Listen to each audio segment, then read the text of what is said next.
Translation by Srila Prabhupada Ki Jai. They say that the Vedic hymns are the cerebral passage of the Lord, and his jaws of teeth are Yama, god of death, who punishes the sinners. The art of affection is his set of teeth, and the most alluring, illusory material energy is his smile. This great ocean of material creation is but the casting of his glance over us. Purport. According to Vedic assertion, this material creation is the result of the Lord's casting a glance over the material energy, which is described herein as the most alluring, illusory energy.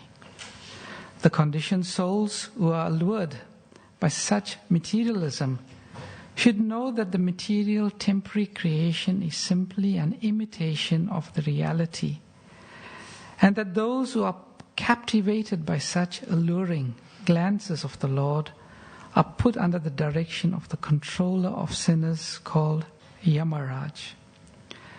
The Lord smiles affectionately, displaying his teeth.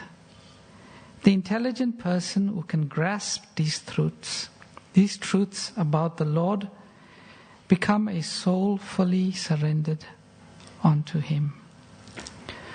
Om Jnana Timirandasya Gyananjana Shalakaya Chakshurunmalitam Jena Tasmai Shri Guruve Namaha Sri Chaitanya Manobhistam Stapitam Jena Bhutale Swayam Rupa Kadamayam Dadati Swapadantikam Vandeham Shri Guru Shri Yata Padakamalam Shri Gurun Vaisnavam Shri Rupam Sagrajatam Sahagana Raghunatham Vitam Tam Sajivam Sadvaitam Savadutan Parijana Sahitam Krishna Chaitanya Devam Shri Radha Krishna Padan Sahagana Lalita Shri Vishakam Vitam E Krishna Karuna Sindhu Dinabandhu Jagatpate Gopesha Gopika Kanta Radha Kanta Namastute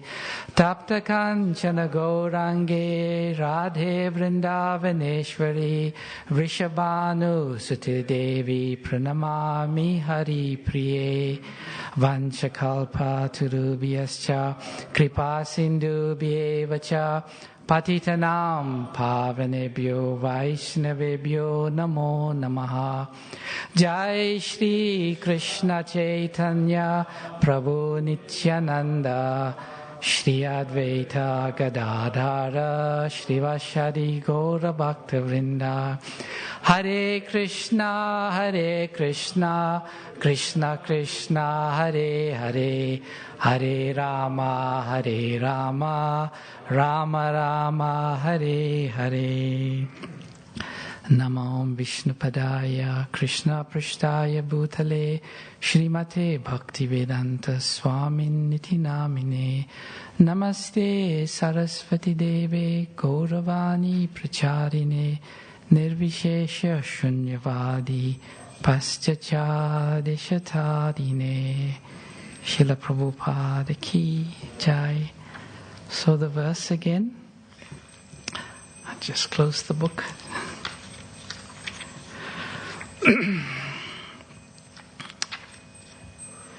They say that the Vedic hymns are the cerebral passage of the Lord, and his jaws of teeth are Yama, the god of death, who punishes the sinners. The art of affection is his set of teeth, and the most alluring illusory material energy is his smile. This great ocean of material creation is but the casting of his glance. So this is the very interesting part of the Srimad Bhagavatam, the second canto, first chapter. And before we go to this verse, I'd just like to take a step back and to put this verse into context. So we know, In the first canto, Parikshit Maharaj, having been cursed, he left his kingdom and he went to the banks of the river Ganges to prepare for his death, which was going to take place in 7 days. And then at the end of the first canto, in the 19th chapter, there are some very pertinent questions raised by Maharaj Parikshit, which acts as the springboard for all that we are going to hear in the second canto. So the first question he asked, which was in text number 24, he says, "O trustworthy Brahmanas, I now ask you about my immediate duty. Please, after proper deliberation, tell me the unalloyed duty of everyone in all circumstances, and specifically for those who are just about to die." So he wanted to know about two duties.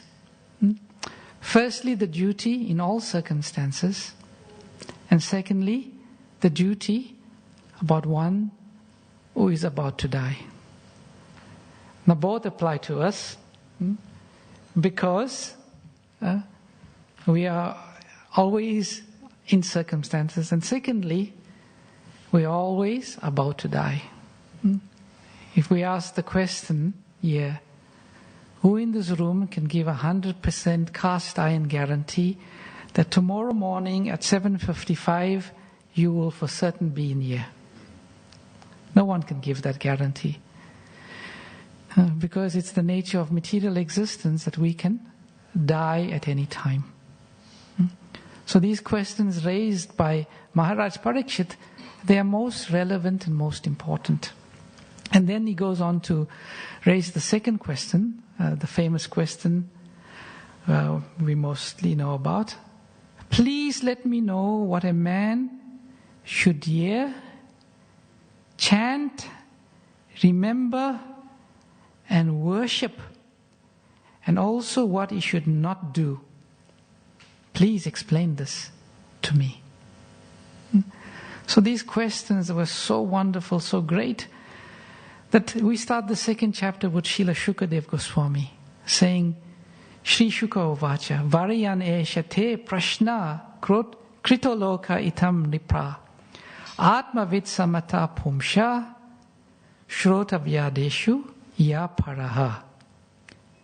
Srila Shukadev Goswami said, my dear king, your question is glorious because it is very beneficial to all kinds of people. The answer to this question is the prime subject matter for hearing and is approved by all transcendentalists. And then Shukadev Goswami goes on to say what we should not do in all circumstances, and certainly what we should not do at the time of death. And what does he say? Griyeshu griyamedinam. Don't act like the Griyamedis. And what is the nature of Griyamedis? During the day, they work very hard to gain some money. And then at night, they sleep or they indulge in sex life. Please don't do that. So he starts off by saying what we should not do. And then we come to the verse where he starts to say, now this is what you should do. This very famous verse, Tasmad Bharata Sarvatma Bhagavan Ishvaro Hari Srotavya Kirtitavyascha Spartavyas Che Chetabhayam.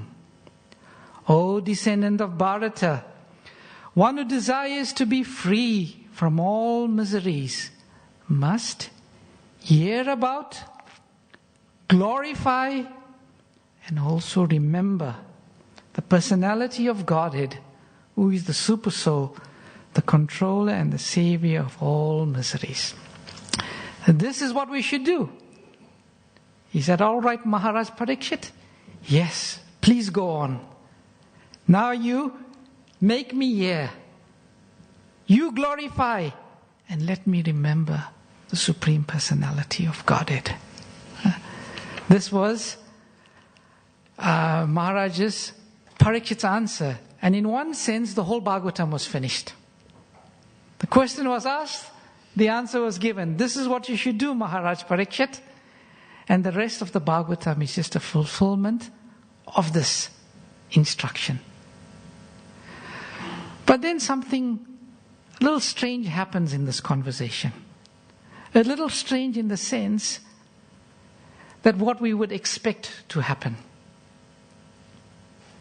What does Shukadev Goswami do next? Yes, but that's something comes before that. That's the follow-on for something before he speaks. We've been following. What does he speak about first? He describes the Ashtanga Yoga process, which is a bit surprising, isn't it? He's speaking to Maharaj Parikshit. Maharaj Parikshit is a pure devotee of Krishna. His entire life he remembered Krishna. He's going to die. He has only seven days to live. And what does Maharaj Parikshit do? He speaks about the Ashtanga Yoga process. That's verse number 16, 17, 18 and 19. In verse 16 he speaks about Yam, Niyam and Asana. Those are the first three steps in the Ashtanga Yoga process. In verse number 17 he speaks about Pranayama. After the moral codes and perfecting the sitting positions, then one perfects the breathing. And then he speaks about Pratyahara in text number 18.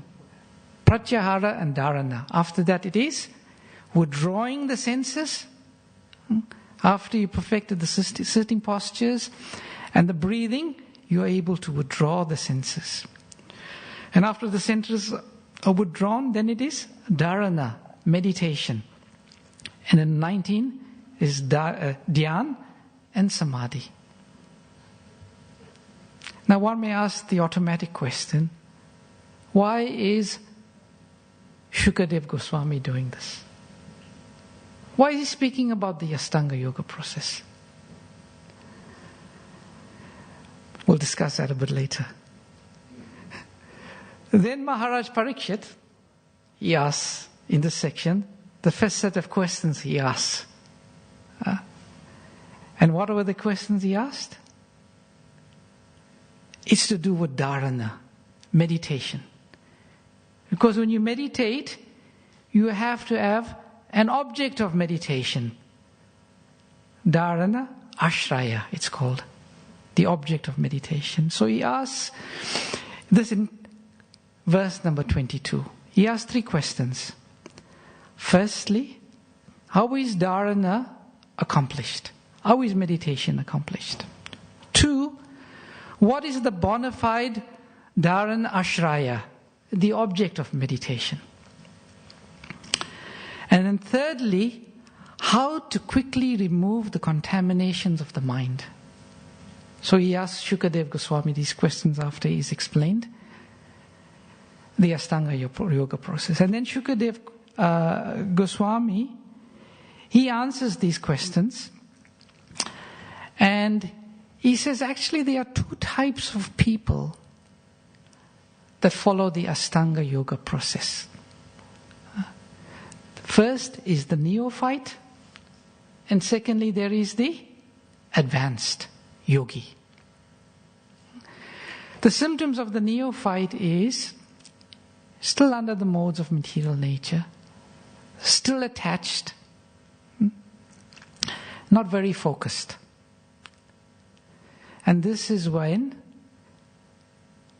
Shukadev Goswami says, such a yogi, the neophyte yogi, what should be is dharana ashraya? The Virat Rupa. Because why?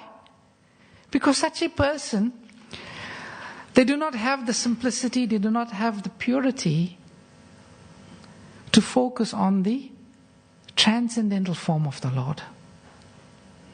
We see this commonly today. It's almost that the word God is a word to be avoided. Nobody wants to talk about God. But they're quite happy and open to talk about the universe, the energy. You notice that, isn't it? In all the yoga classes and philosophy, it's God, you don't introduce God. But yes, we can talk about the universe and the energy and nature and all of that.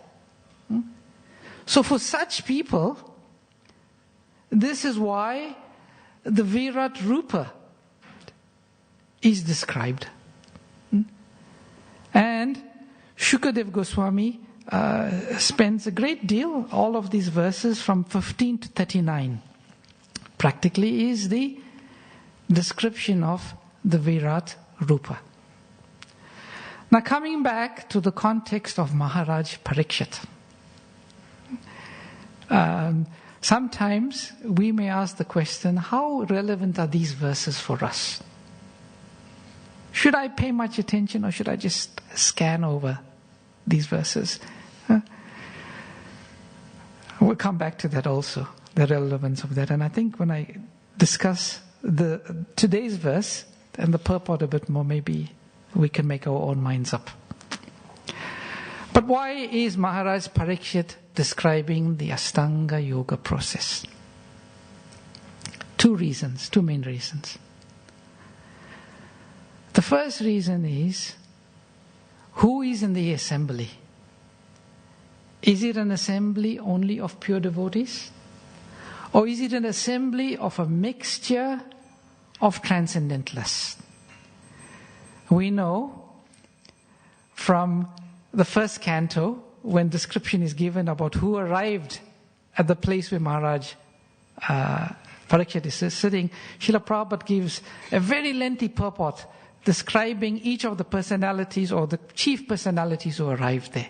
And we see some of them were worshippers of Shiva, Lord Shiva. Some of them were yogis, Ashtanga yogis.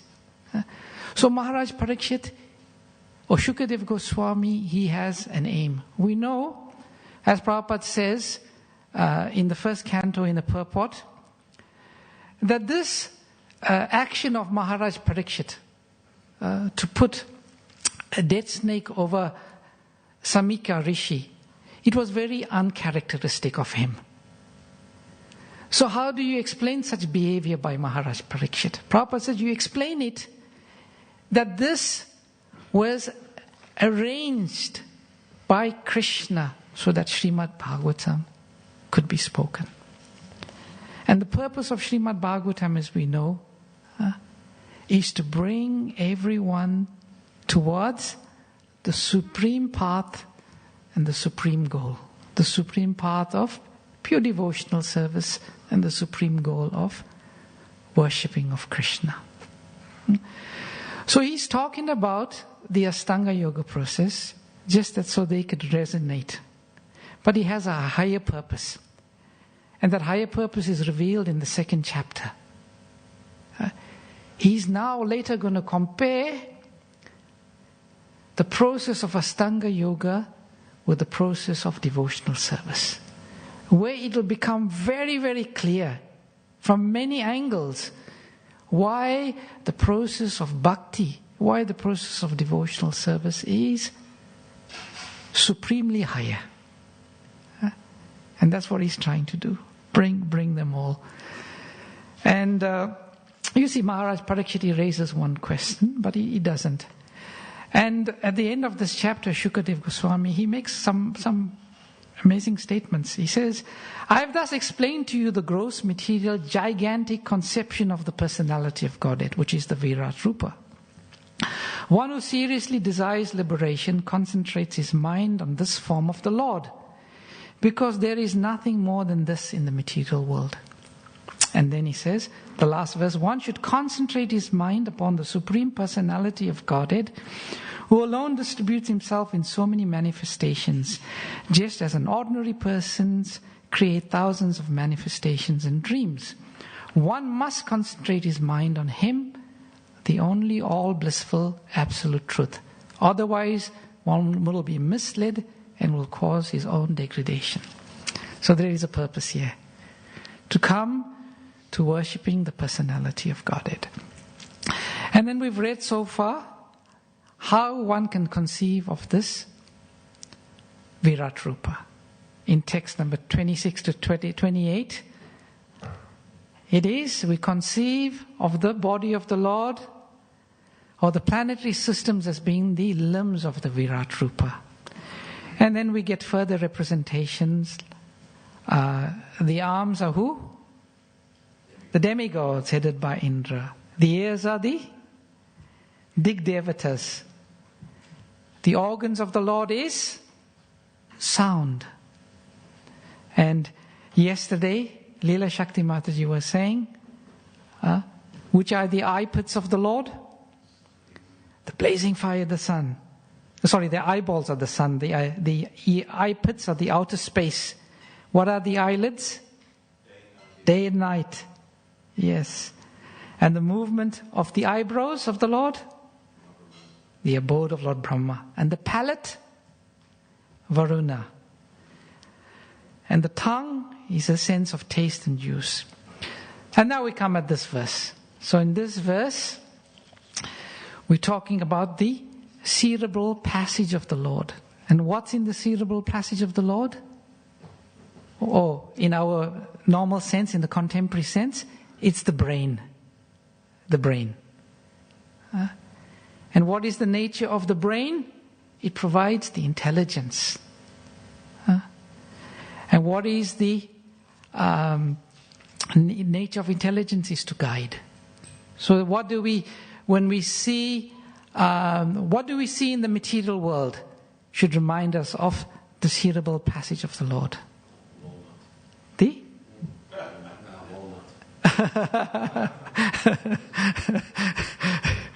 The Vedic hymns. The Vedic hymns. And then when we think about the jaws of the Lord, what do we think about? Death. Yes. Yamaraj. Jai Shri Radha Gokulananda ki, Jai Shri Sitaram Lakshman Hanuman ki Jai. We know, for the non-devotee, Krishna comes as death. And for the devotee, death comes as Krishna. And Prabhupada gave one analogy or a metaphor to explain this particular point. Can anyone remember? Yes, sir. The cat, yes.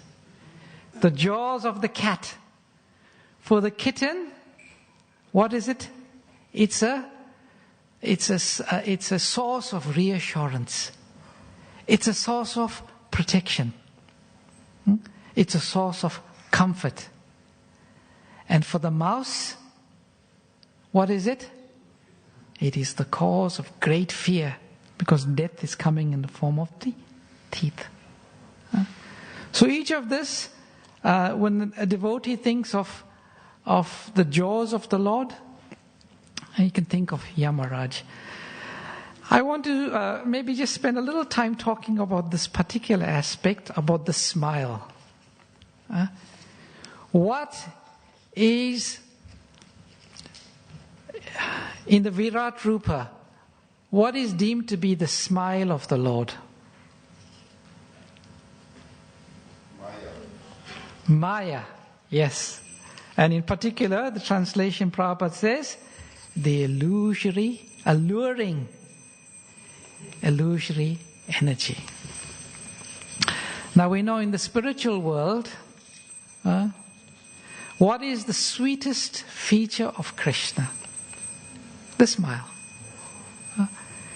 In the Chaitanya Charitamrita, Madhya Lila, chapter 21, text 139, Srila Krishnadas Kaviraj Goswami writes, the beauty of Krishna's smile is the sweetest feature of all.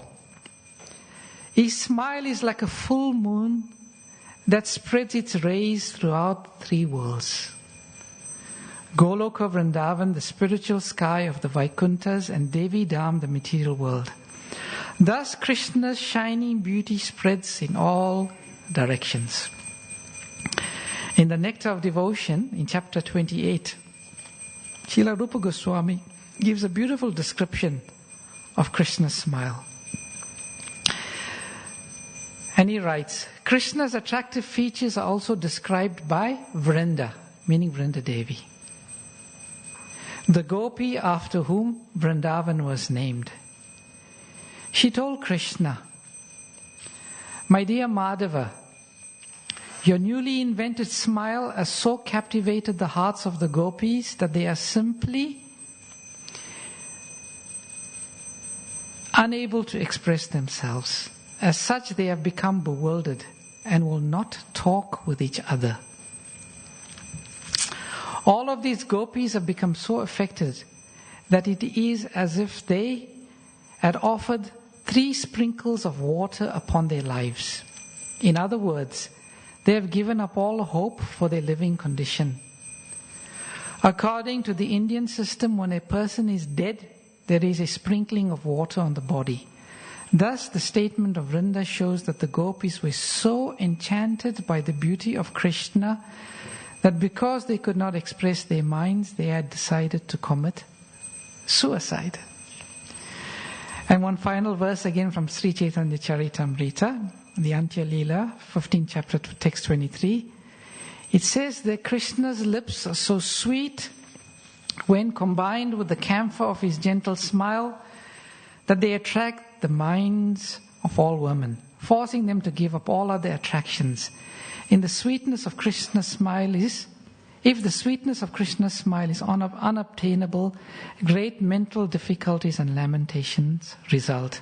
That sweetness is the only wealth of the gopis of Krishna. So the nature of the majority of us, which smile are we captivated by more? The smile of Krishna or the smile of the illusory material energy? I'll put up my hand without doubt. I know where I stand. So, when one sees the material energy, the tendency of the conditioned soul is firstly to think how I can enjoy. How can I exploit? In the 3rd canto of the Srimad Bhagavatam, Devahuti tells Lord Kapila, he said, this connection between the living entity and the material energy seems to be so strong that it is practically inseparable. It is inseparable. And that's the nature of the material world. We are all bewildered. We are all bewildered. So one thing we can all do is, whenever we see ourselves, being attracted in the wrong way, then we know this is the smile of Krishna that I don't want to see. When Arjuna in the Bhagavad Gita, he was all bewildered. He was all bewildered. He made so many arguments. Before Krishna spoke, the first thing he did was, he smiled. Arjuna, what's going on with you? You're so caught up in this material energy. So in the same way, this is not the smile of Krishna that we should aspire for. But how do we come out of it? And this is what's going to be explained by Shukadev Goswami in the 2nd chapter. And we all know it's the process of Krishna consciousness. A question that often arises in my mind, in which stage of my Krishna consciousness can I expect this to happen? Where I stop seeing the smile of Krishna in the alluring material energy and I see the smile of Krishna in his feature as Shyama Sundar in Vrindavan. Srila Rupa Goswami gives us some hints to this question in the Nectar of Devotion. And he explains that in connection with the 6 characteristics of pure devotional service. The first 2 characteristics are Kleshagni, pure devotional service brings immediate relief from material distress. And the second one is Shubhada. Pure devotional service immediately brings all auspiciousness. The third one is Moksha Laguta Krit. Pure devotional service derides even the concept of liberation. And the next one is Sudurlabha. It is very rare. And the fifth one is Sandrananda Visheshatma. And the last one is Sri Krishna Karshani. The first two characteristics appear at the stage of sadhana bhakti. The second two characteristics at the stage of bhava bhakti. And the third is at prema bhakti. So Srila Rupa Goswami explains, at the stage of sadhana bhakti, the happiness that comes from sense gratification and liberation, it seems lesser. At the stage of bhava bhakti, the happiness that comes from sense gratification and liberation is insignificant. And when it comes to the stage of prema bhakti, then it is completely off the radar. There is no conception of sense gratification. There's no conception of the happiness that comes from liberation. So, when one comes to the higher stages of Krishna consciousness, then the smile of Krishna in the form of the Virat Rupa is no longer significant. And Srila Shukadev Goswami says that this can be achieved through the practice of hearing and chanting and remembering. In the pastimes of Srila Haridas Thakur, we see a real life example of this. How Maya Devi herself, there's two incidents where Haridas Thakur was attracted. One was by Maya Devi herself, and then secondly by the prostitute. In the first instance, Haridas Thakur, he was not even bewildered, because he was so fixed in pure devotional service. I'll just finish today's class and just picking up on 2 points about the Virat Rupa and the Vishwa Rupa. In this part of the Srimad Bhagavatam, we hear about the universal form being described as the Virat Rupa.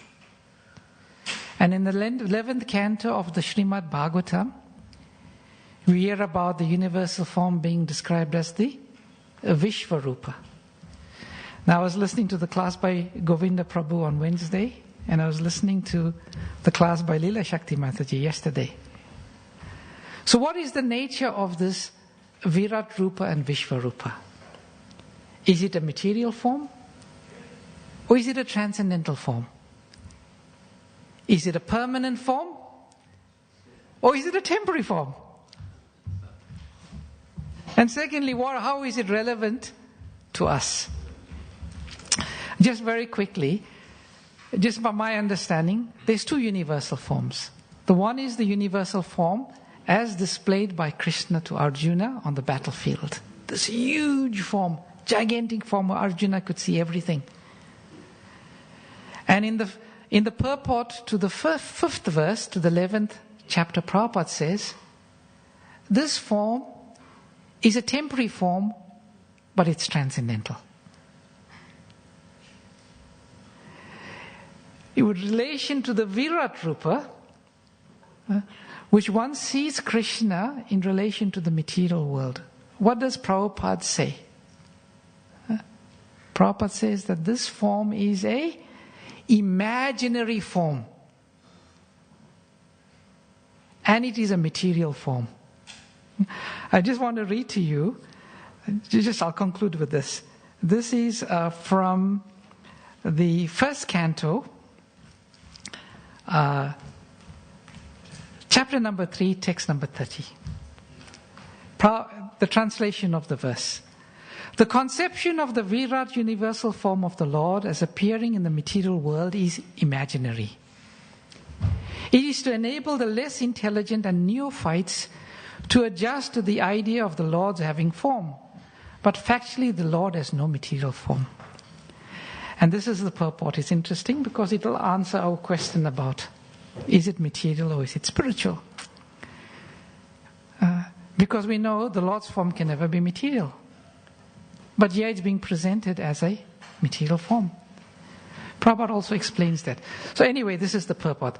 The conception of the Lord known as the Vishvarupa or the Virat Rupa is particularly not mentioned along with the various incarnations of the Lord, because all the incarnations of the Lord mentioned above are transcendental, and there is not a tinge of materialism in their bodies. There is no difference between the body and self as there is in the conditioned soul. The Virat Rupa is conceived for those who are just neophyte worshippers. For them, the material Virat Rupa, Prabhupada says, the material Virat Rupa is presented. And it will be explained in the second canto. In the Virat Rupa, the material manifestation of different planets have been conceived as his hands, legs, etc. Actually, all these descriptions are for the neophytes. The neophytes cannot conceive of anything beyond matter. The material conception of the Lord is not counted in the list of the factual forms. As Paramatma or Supersoul, the Lord is within each and every material form, even within the atoms. But the outward material form is but an imagination, both for the Lord and for the living being. The present forms of the conditioned souls are also not factual. The conclusion is that the material conception of the body of the Lord as Virat is imaginary. Both the Lord and the living beings are living spirits and have original spiritual bodies. Is that clear? Does that explain it? In one sense, nothing is material. Everything is spiritual. Something is only material from perspective. Daivi esha gunamaya, mama maya duratyaya. This divine energy of mind, Krishna says, the material energy, he calls it divine. So whether something is material or spiritual is perspective. Everything is Krishna's energy. And nothing is separate from Krishna. Prabhupada explains that a bit more, but we've reached time today. I won't expand on that. I'll stop. So in summary, this verse, it has relevance for us. I was driving home yesterday, and I was driving through a very leafy suburb. My consciousness is that I am not automatically inclined to think of Krishna and Vrindavan, automatically and spontaneously. And when I looked out of my window, I was looking at all of the trees, and immediately what I was reading in this part of the Bhagavatam. The trees are the hairs of the body. There'll come a stage just like Sri Chaitanya Mahaprabhu. When we see the mountains, we think of the bones of Krishna. But when Sri Chaitanya Mahaprabhu, when he was seeing Chhatrak Parvat, what was he thinking? Govardhan Hill. Yeah. And when he was seeing the Yamuna, we think of the rivers as the veins of the Lord. But Sri Chaitanya Mahaprabhu was thinking of Krishna. So for us, right now, it's relevant.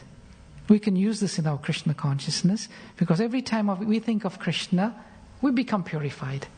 We advance. So we should not be dismissive of this. And this is only for the Ashtanga yogis. It's applicable for us too. So thank you very much. I'll stop here. Are there any questions or comments anyone has? Yes, Prabhu. Prayojan Prabhu.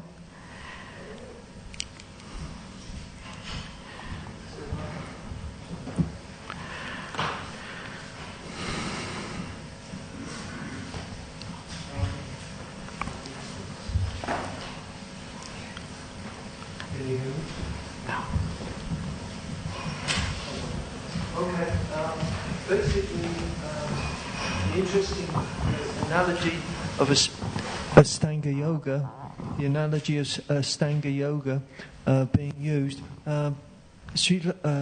Krishna in the Bhagavad Gita does the same thing in chapter 6. It culminates in bhakti. Yes. So he's going through the process of Ashtanga Yoga, the contemplation and the controls and everything. But he uses a path to reach a conclusion of Bhakti Yoga. So it's very similar in that way. He's describing in a condensed form, the meaning of yoga. Though it was called Ashtanga Yoga in the Bhagavad Gita, but it culminated. Krishna brought it straight back to devotion in the last verse. True. It's just a comment, really. Thank you. It's a similar thing. The interesting part is you can only call it karma yoga. You can only call it jnana yoga. You can only call it ashtanga yoga if bhakti is there to some degree. If there's no bhakti, there's no link to the personality of Godhead. It is just ashtanga, it is just jnana, it is just yoga.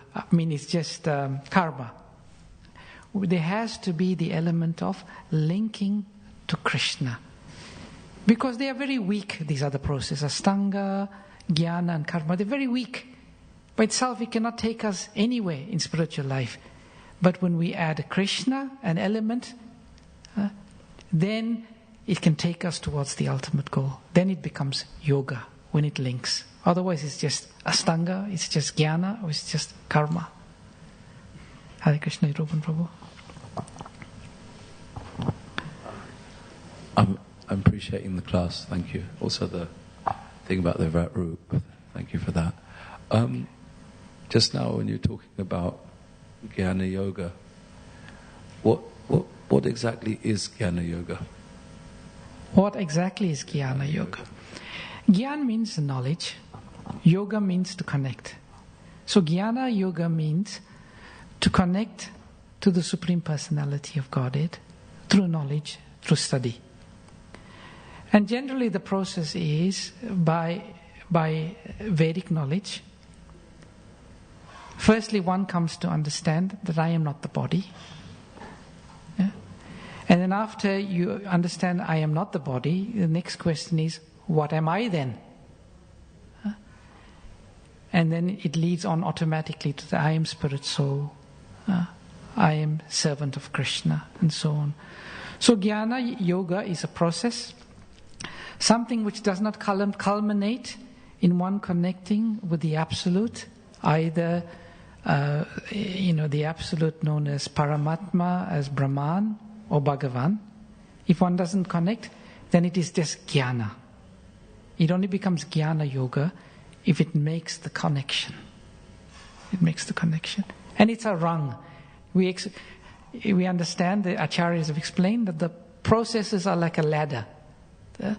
So the Jnana Yoga, Karma Kanda is the ground, and Jnana Yoga is one of the rungs towards the destination. I'm not sure if I answered it in the right context. Appreciate it. Yeah. Rasaraj Prabhu, you've got a comment?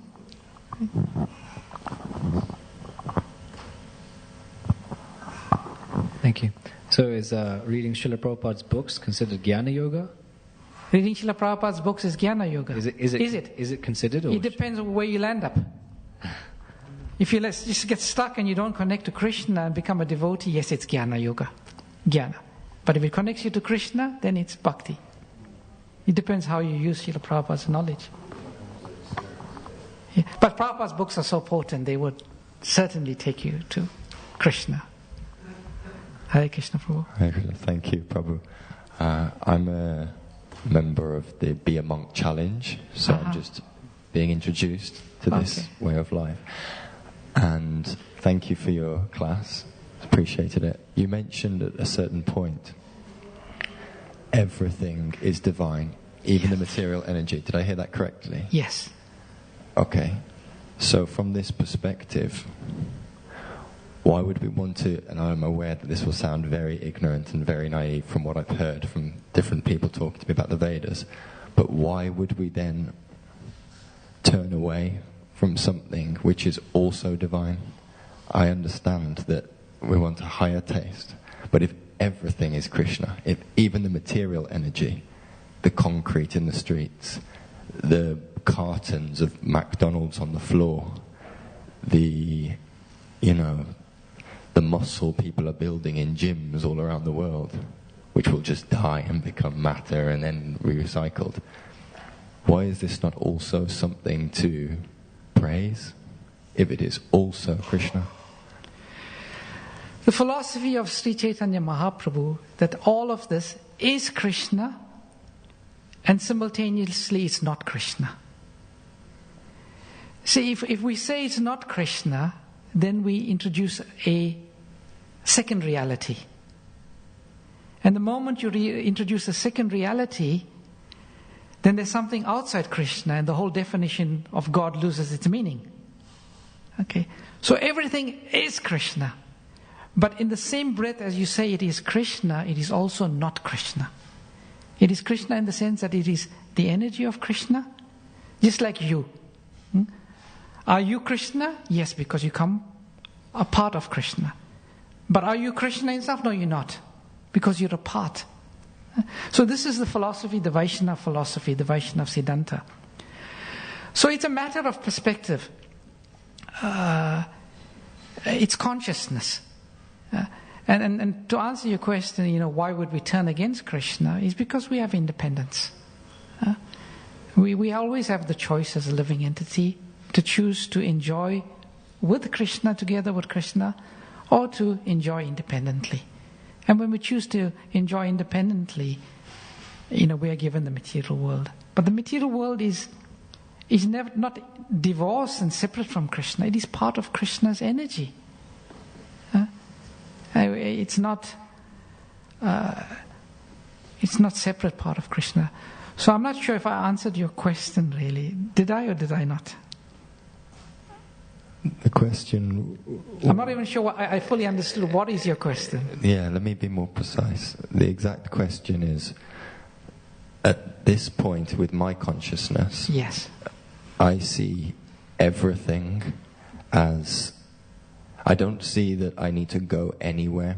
I don't need to go home. I see that I am home. I'm already in what I believe that I'm hearing is Krishna or God or any other name. I believe that this is part of the creation of that, and therefore it's to be enjoyed, to find the beauty in it, to turn this poison into medicine in a way. I don't feel that it's to escape or to move from it or to go from it or to leave it behind. So I was wondering, and I heard you say that everything, even the material energy, is Krishna. So therefore, why would we... The exact question is, why would we then turn away from that? Why would we turn away from even the things which we're renouncing, in order to get closer to Krishna? If everything is Krishna, why not revel in everything and enjoy everything? So what I hear you asking, and it's a very nice point you raise, when you come to the temple and you associate with devotees, it seems like almost everything is in the afterlife. That is what we live for, in the afterlife, because that's when we go to the spiritual world. And while we are here, it's always a challenge, and it's, as you say, poison, and we just have to see this through, and then we're fine, right? But what you just mentioned is the view of the neophyte devotee. Once Srila Prabhupada was walking to the park, and his disciple Upendra asked him, Swamiji, when a pure devotee walks through the park, what does he see? Does he see Krishna in the leaves? Does he see Krishna in the branch? What does he see? And Prabhupada laughed. And he said, no. It's not like that. Then he pointed to his shoes. And he says, what is that? He says, that's your shoes, Swamiji. Then he pointed to his glasses. What is that? This is my eyeglasses. And Prabhupada pointed to other parts. And Prabhupada, just like that he sees. He sees that everything being the energy of Krishna, everything being part and parcel of Krishna. So the pure devotee is on a completely different level of consciousness. So therefore it doesn't matter for the pure devotee whether Krishna keeps him here Because here he serves Krishna 24 hours a day. Or whether he goes to the spiritual world, he serves Krishna 24 hours a day. So he's serving Krishna here 24 hours a day, he's serving Krishna 20... What's the difference? That answers the question. Thank you. So that's the philosophy of ours. Yeah. Is Govinda Prabhu.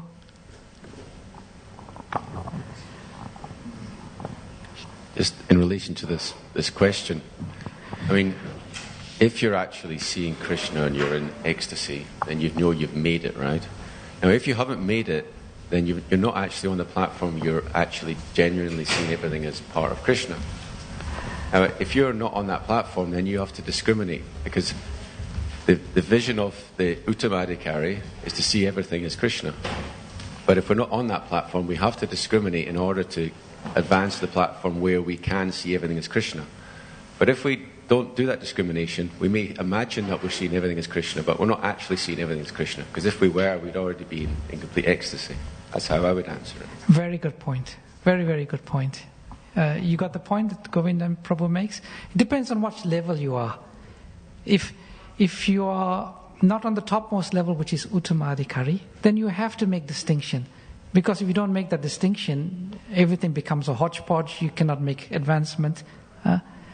And you have to make that distinction. And if you're at an advanced stage, then it's spontaneous, it's natural, and so on. So it's necessary in our Siddhanta and that path. Thank you to Govinda Prabhu. Very important point.